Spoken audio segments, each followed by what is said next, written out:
force of will in camp and field.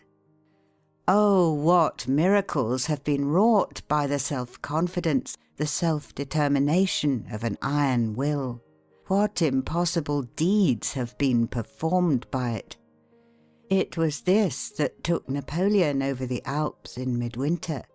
It took Farragut and Dewey past the cannons, torpedoes, and mines of the enemy. It led Nelson and Grant to victory. It has been the great tonic in the world of discovery, invention, and art. It has helped to win the 1,000 triumphs in war and science which were deemed impossible. The secret of Jeanne d'Arc's success was not alone in rare decision of character, but in the seeing of visions which inspired her to self-confidence, confidence in her divine mission.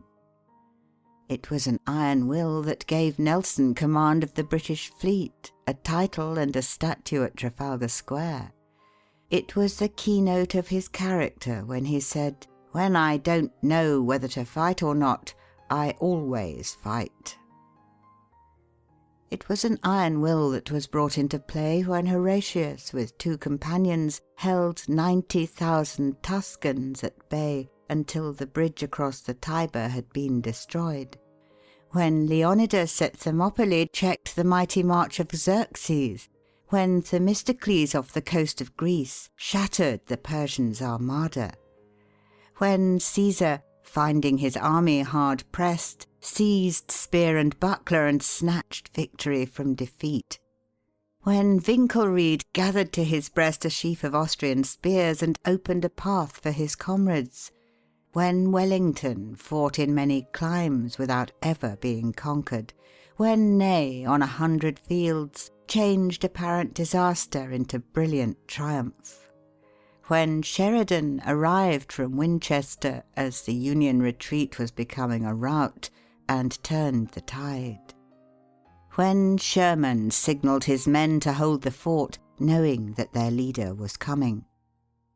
History furnishes thousands of examples of men who have seized occasions to accomplish results deemed impossible by those less resolute. Prompt decision and whole-souled action sweep the world before them. Who was the organizer of the modern German Empire? Was he not the man of iron? Napoleon and Grant. What would you do if you were besieged in a place entirely destitute of provisions? Asked the examiner when Napoleon was a cadet. If there were anything to eat in the enemy's camp, I should not be concerned. When Paris was in the hands of a mob and the authorities were panic-stricken, in came a man who said, "I know a young officer who can quell this mob." "Send for him."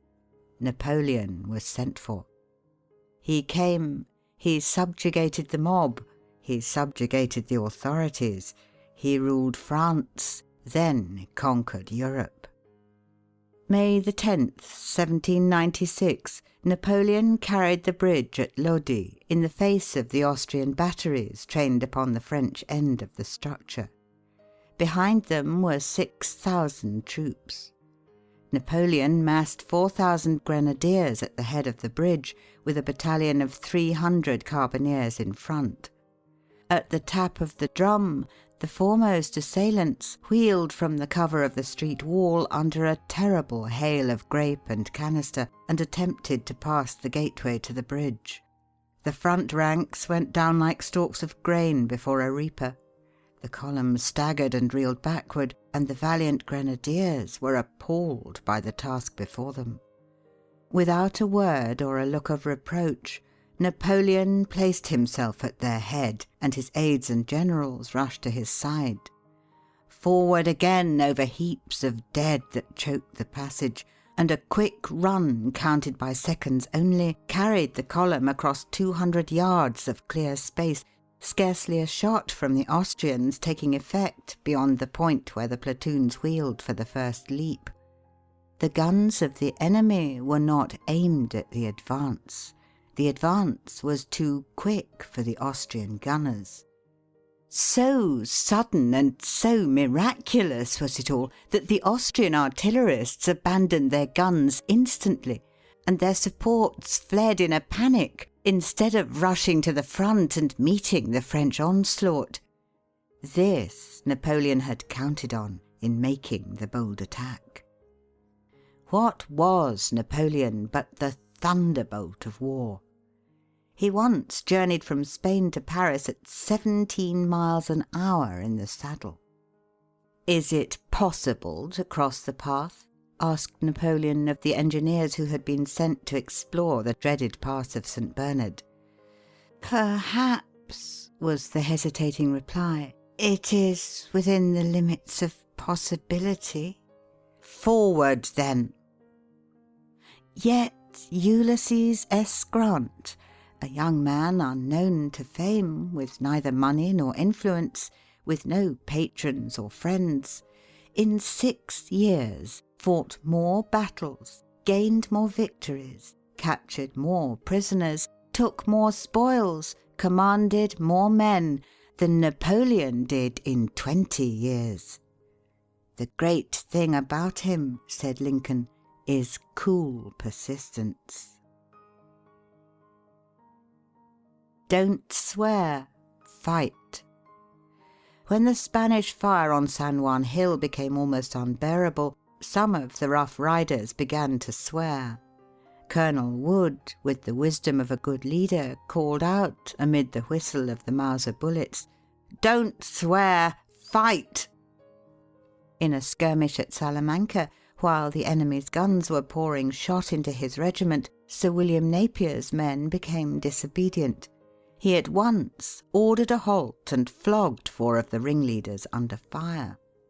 The men yielded at once, and then marched 3 miles under a heavy cannonade as coolly as if it were a review. When Pélissier, the Crimean chief of Zouaves, struck an officer with a whip, the man drew a pistol that missed fire. The chief replied, "Fellow, I order you a 3 days' arrest for not having your arms in better order." The man of iron will is cool in the hour of danger. "I had to run like a cyclone." This was what Roosevelt said about his pushing on up San Juan Hill ahead of his regiment. "I had to run like a cyclone to stay in front and keep from being run over." The personal heroism of Hobson or of Cushing, who blew up the Albemarle 40 years ago, was but the expression of a magnificent willpower. It was this which was the basis of General Wheeler's unparalleled military advancement. A second lieutenant at 23, a colonel at 24, a brigadier general at 25, a major general at 26, a corps commander at 27, and a lieutenant general at 28. General Wheeler had 16 horses killed under him, and a great number wounded. His saddle equipments and clothes were frequently struck by the missiles of the enemy. He was 3 times wounded, once painfully. He had 32 staff officers or acting staff officers killed or wounded. In almost every case they were immediately by his side. No officer was ever more exposed to the missiles of death than Joseph Wheeler. What is this imperial characteristic of manhood, an iron will, but that which underlies all magnificent achievement, whether by heroes of the Light Brigade or the heroic firefighters of our great cities? End of chapter 3.